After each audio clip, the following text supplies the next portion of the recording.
God in the Dock by C.S. Lewis. Dogma and the Universe. 1943. It is a common reproach against Christianity that its dogmas are unchanging while human knowledge is in continual growth. Hence, to unbelievers, we seem to be always engaged in the hopeless task of trying to force the new knowledge into molds which it has outgrown. I think this feeling alienates the outsider much more than any particular discrepancies between this or that doctrine and this or that scientific theory. We may, as we say, get over dozens of isolated difficulties, but that does not alter his sense that the endeavor as a whole is doomed to failure and perverse. Indeed, the more ingenious, the more perverse. For it seems to him clear that if our ancestors had known what we know about the universe, Christianity would never have existed at all. And, however we patch and mend, no system of thought which claims to be immutable can, in the long run, adjust itself to our growing knowledge. That is the position that I am going to try to answer. But before I go on to what I regard as the fundamental answer, I would like to clear up certain points about the actual relations between Christian doctrine and the scientific knowledge we already have. That is a different matter from the continual growth of knowledge we imagine, whether rightly or wrongly, in the future, and which, as some think, is bound to defeat us in the end. In one respect, as many Christians have noticed, contemporary science has recently come into line with Christian doctrine and parted company with the classical forms of materialism. If anything emerges clearly from modern physics, it is that nature is not everlasting. The universe had a beginning and will have an end. But the great materialistic systems of the past all believed in the eternity, and thence in the self-existence of matter. As Professor Whittaker said in the Riddell Lectures of 1942, it was never possible to oppose seriously the dogma of the creation, except by maintaining that the world has existed from all eternity in more or less its present state. This fundamental ground for materialism has now been withdrawn. We should not lean too heavily on this, for scientific theories change. But at the moment it appears that the burden of proof rests not on us, but on those who deny that nature has some cause beyond herself. In popular thought, however, the origin of the universe has counted, I think, for less than its character. Its immense size and its apparent indifference, if not hostility, to human life. And very often this impresses people all the more because it is supposed to be a modern discovery, an excellent example of those things which our ancestors did not know, and which, if they had known them, would have prevented the very beginnings of Christianity. Here there is a simple historical falsehood. Ptolemy knew just as well as Eddington that the earth was infinitesimal in comparison with the whole content of space. There is no question here of knowledge having grown until the frame of archaic thought is no longer able to contain it. The real question is why the spatial insignificance of the earth, after being known for centuries, should suddenly in the last century have become an argument against Christianity. I do not know why this has happened, but I am sure it does not mark an increased clarity of thought, for the argument from size is, in my opinion, very feeble. When the doctor at a post-mortem diagnoses poison, pointing to the state of the dead man's organs, his argument is rational, because he has a clear idea of that opposite state in which the organs would have been found if no poison were present. In the same way, if we use the vastness of space and the smallness of earth to disprove the existence of God, we ought to have a clear idea of the sort of universe we should expect if God did exist. But have we? Whatever space may be in itself, and of course some moderns think it finite, we certainly perceive it as three-dimensional, and to three-dimensional space we can conceive no boundaries.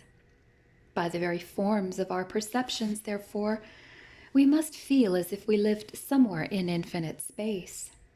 If we discovered no objects in this infinite space, except those which are of use to man, our own sun and moon, then this vast emptiness would certainly be used as a strong argument against the existence of God.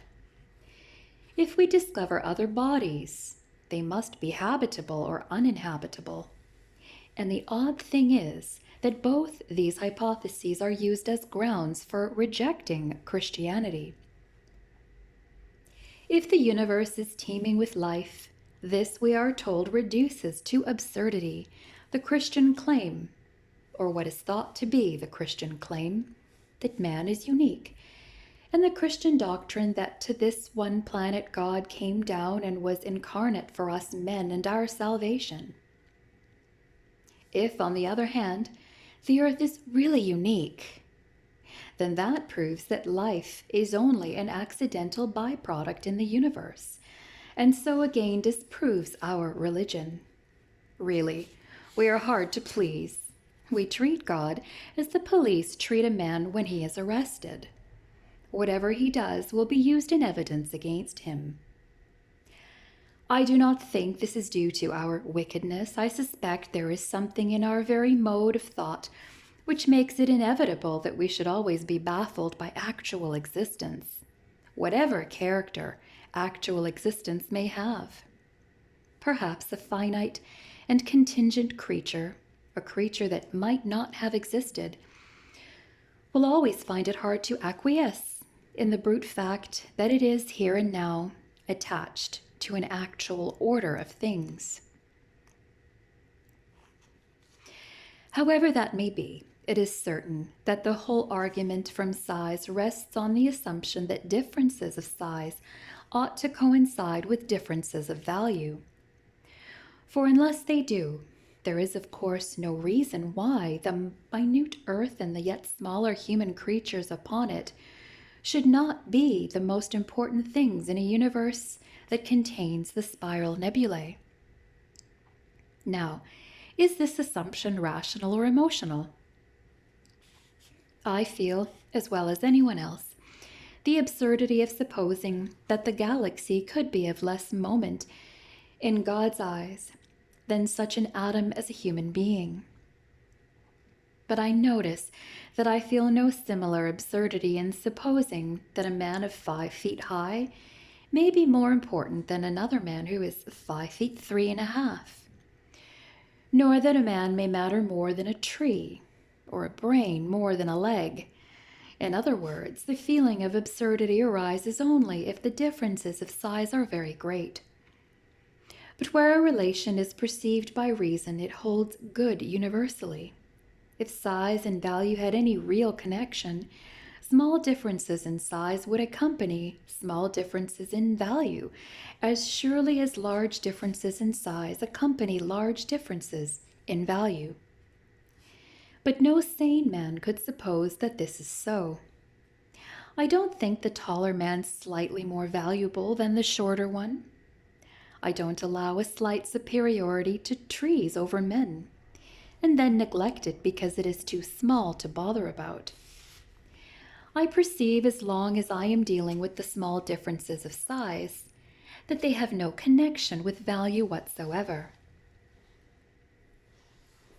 I therefore conclude that the importance attached to the great differences of size is an affair not of reason but of emotion, of that peculiar emotion which superiorities in size produce only after a certain point of absolute size has been reached. We are inveterate poets. When a quantity is very great, we cease to regard it as a mere quantity. Our imaginations awake. Instead of mere quantity, we now have a quality, the sublime. Unless this were so, the merely arithmetical greatness of the galaxy would be no more impressive than the figures in a telephone directory. It is thus, in a sense, from ourselves that the material universe derives its power to overawe us. To a mind which did not share our emotions and lacked our imaginative energies, the argument from size would be sheerly meaningless. Men look on the starry heavens with reverence. Monkeys do not. The silence of the eternal spaces terrified Pascal. But it was the greatness of Blaise Pascal that enabled them to do so. When we are frightened by the greatness of the universe, we are almost literally frightened by our own shadows. For these light years and billions of centuries are mere arithmetic until the shadow of man, the poet, the maker of myth, falls upon them. I do not say we are wrong to tremble at his shadow. It is a shadow of an image of God. But if ever the vastness of matter threatens to overcross our spirits, one must remember that it is matter spiritualized which does so. To puny man, the great nebula in Andromeda owes in a sense its greatness. And this drives me to say yet again that we are hard to please. If the world in which we found ourselves were not vast and strange enough to give us Pascal's terror, what poor creatures we should be. Being what we are, rational but also animate, amphibians who start from the world of sense and proceed through myth and metaphor to the world of spirit, I do not see how we could have come to know the greatness of God without that hint furnished by the greatness of the material universe. Once again, what sort of universe do we demand? If it were small enough to be cozy, it would not be big enough to be sublime. If it is large enough for us to stretch our spiritual limbs in, it must be large enough to baffle us. Cramped or terrified, we must, in any conceivable world, be one or the other. I prefer terror. I should be suffocated in a universe that I could see to the end of. Have you never, when walking in a wood, turned back deliberately for fear you should come out at the other side and thus make it ever after, in your imagination, a mere beggarly trip of trees? I hope you do not think I am suggesting that God made the spiral nebulae solely or chiefly in order to give me the experience of awe and bewilderment. I have not the faintest idea why he made them. On the whole, I think it would be rather surprising if I had. As far as I understand the matter, Christianity is not wedded to an anthropocentric view of the universe as a whole. The first chapters of Genesis, no doubt, give the story of creation in the form of a folk tale, a fact recognized as early as the time of St. Jerome. And if you take them alone, you might get that impression. But it is not confirmed by the Bible as a whole. There are few places in literature where we are more sternly warned against making man the measure of all things than in the book of Job. Canst thou draw out Leviathan with a hook? Will he make a covenant with thee? Wilt thou take him for a servant? Shall not one be cast down even at the sight of him? Job 41, verses 1, 4, and 9. In St. Paul, the powers of the skies seem usually to be hostile to man. It is, of course, the essence of Christianity that God loves man and for his sake became man and died. But that does not prove that man is the sole end of nature. In the parable, it was the one lost sheep that the shepherd went in search of. See Matthew 18, verse 12, as well as Luke 15, verse 4. It was not the only sheep in the flock, and we are not told that it was the most valuable, save in so far as the most desperately in need has, while the need lasts a peculiar value in the eyes of love. The doctrine of the incarnation would conflict with what we know of this vast universe only if we knew also that there were other rational species in it who had, like us, fallen, and who needed redemption in the same mode, and that they had not been vouchsafed it. But we know none of these things. It may be full of life that needs no redemption. It may be full of life that has been redeemed. It may be full of things quite other than life which satisfy the divine wisdom in fashions one cannot conceive. We are in no position to draw up maps of God's psychology and prescribe limits to his interests. We would not do so even for a man whom we knew to be greater than ourselves. The doctrine that God is love and that he delights in men are positive doctrines, not limiting doctrines. He is not less than this. What more he may be, we do not know. We know only that he must be more than we can conceive. It is to be expected that his creation should be, in the main, unintelligible to us. Christians themselves have been much to blame for the misunderstanding on these matters. They have a bad habit of talking as if revelation existed to gratify curiosity by illuminating all creation so that it becomes self-explanatory and all questions are answered.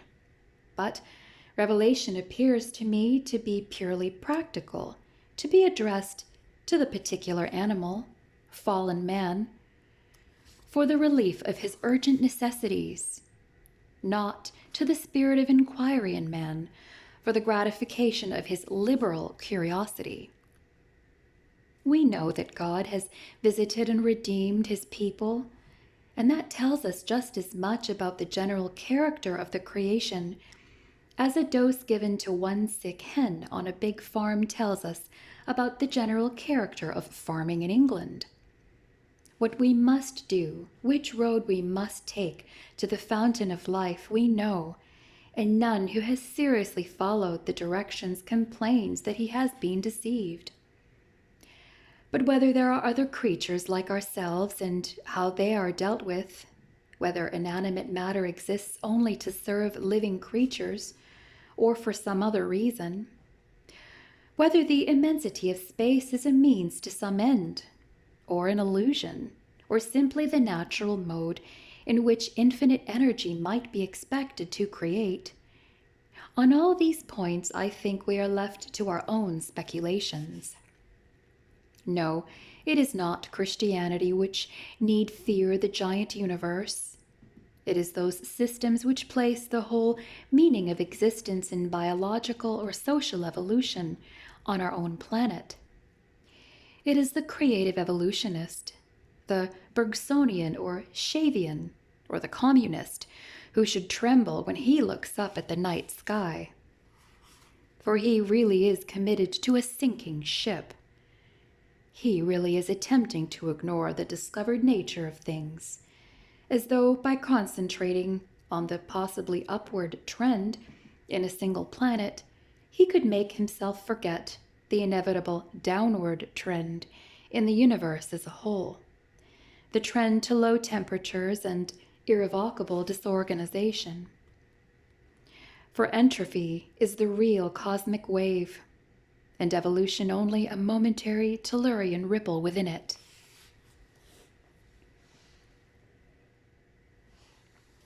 On these grounds, then, I submit that we Christians have as little to fear as anyone from the knowledge actually acquired. But, as I said at the beginning, that is not the fundamental answer. The endless fluctuations of scientific theory, which seem today so much friendlier to us than in the last century, may turn against us tomorrow. The basic answer lies elsewhere. Let me remind you of the question we are trying to answer. It is this: How can an unchanging system survive the continual increase of knowledge? Now, in certain cases, we know very well how it can. A mature scholar, reading a great passage in Plato, and taking in at one glance the metaphysics, the literary beauty, and the place of both in the history of Europe, is in a very different position from a boy learning the Greek alphabet. Yet, through that unchanging system of the alphabet, all this vast mental and emotional activity is operating. It is not being broken by the new knowledge. It is not outworn. If it changed, all would be chaos.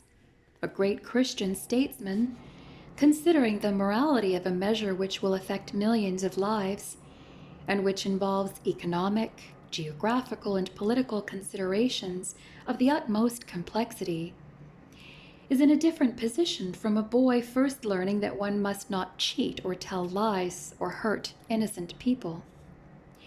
But only insofar as that first knowledge of the great moral platitudes survives unimpaired, in the statesman will his deliberation be moral at all.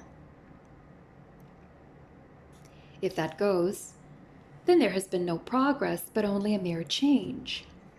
For change is not progress unless the core remains unchanged. A small oak grows into a big oak. If it became a beech, that would not be growth but mere change. And thirdly, there is a great difference between counting apples and arriving at the mathematical formulae of modern physics.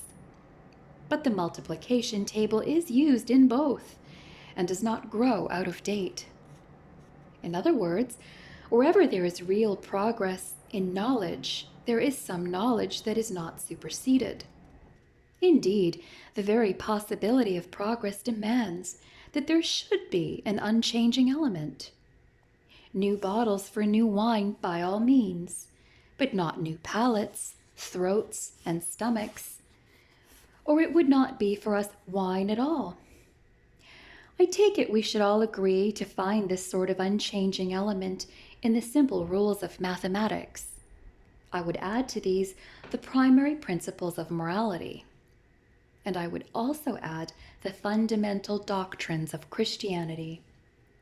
To put it in rather more technical language, I claim that the positive historical statements made by Christianity have the power, elsewhere found chiefly in formal principles, of receiving without intrinsic change the increasing complexity of meaning which increasing knowledge puts into them.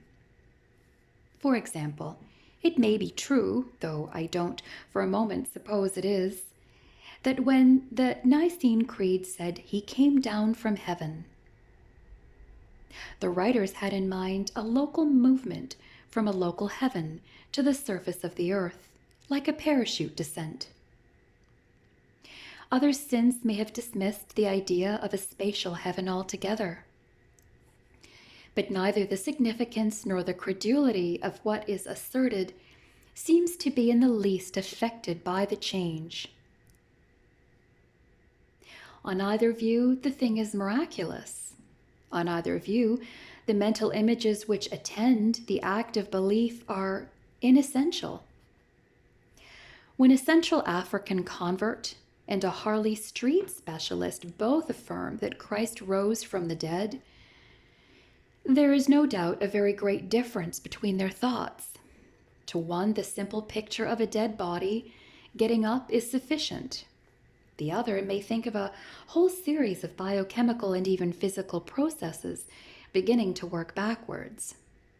The doctor knows that in his experience they never have worked backwards, but the African knows that dead bodies don't get up and walk.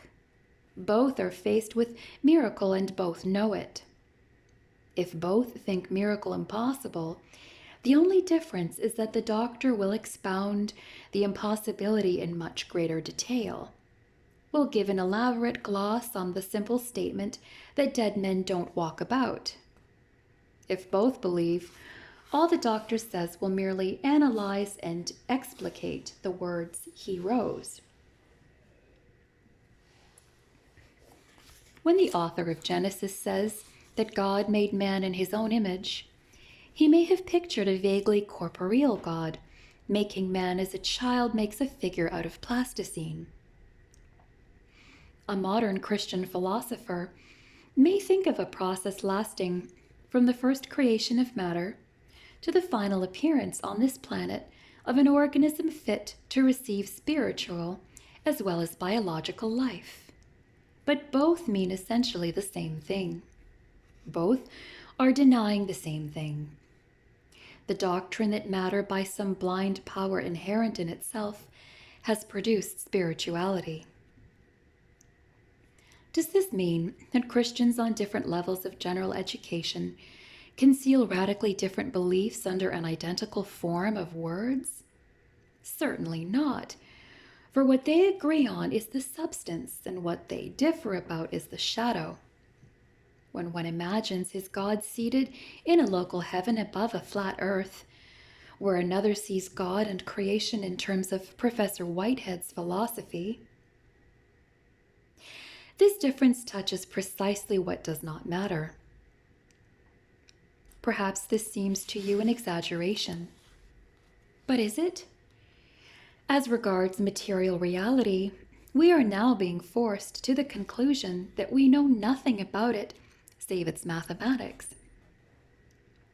The tangible beach and pebbles of our first calculators, the imaginable atoms of Democritus, the plain man's picture of space, turn out to be the shadow. Numbers are the substance of our knowledge, the sole liaison between mind and things. What nature is in herself evades us. What seem to naive perception to be the evident things about her turn out to be the most phantasmal. It is something the same with our knowledge of spiritual reality. What God is in himself, how he is to be conceived by philosophers, retreats continually from our knowledge.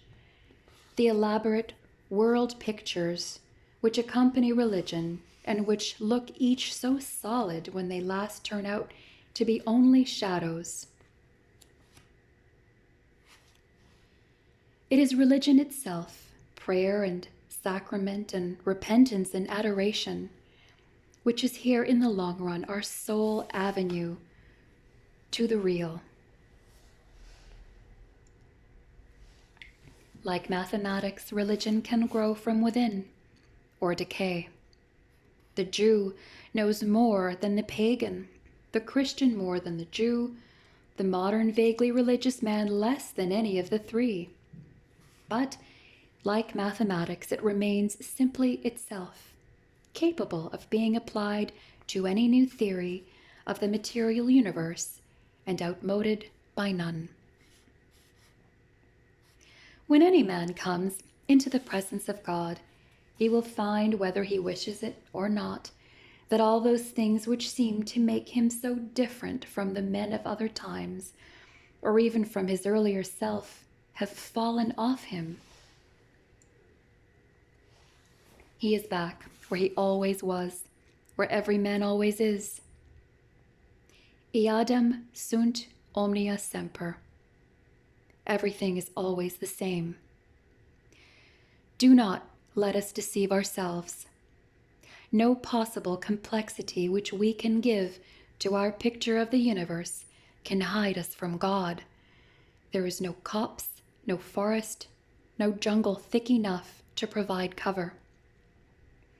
We read in Revelation of him that sat on the throne, from whose face the earth and the heaven fled away.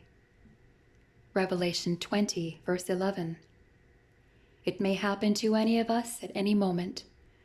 In the twinkling of an eye, in a time too small to be measured, and in any place all that seems to divide us from God can flee away, vanish, leaving us naked before him, like the first man, like the only man, as if nothing but he and I existed. And since that contact cannot be avoided for long, and since it means either bliss or horror, the business of life is to learn to like it. That is the first and great commandment.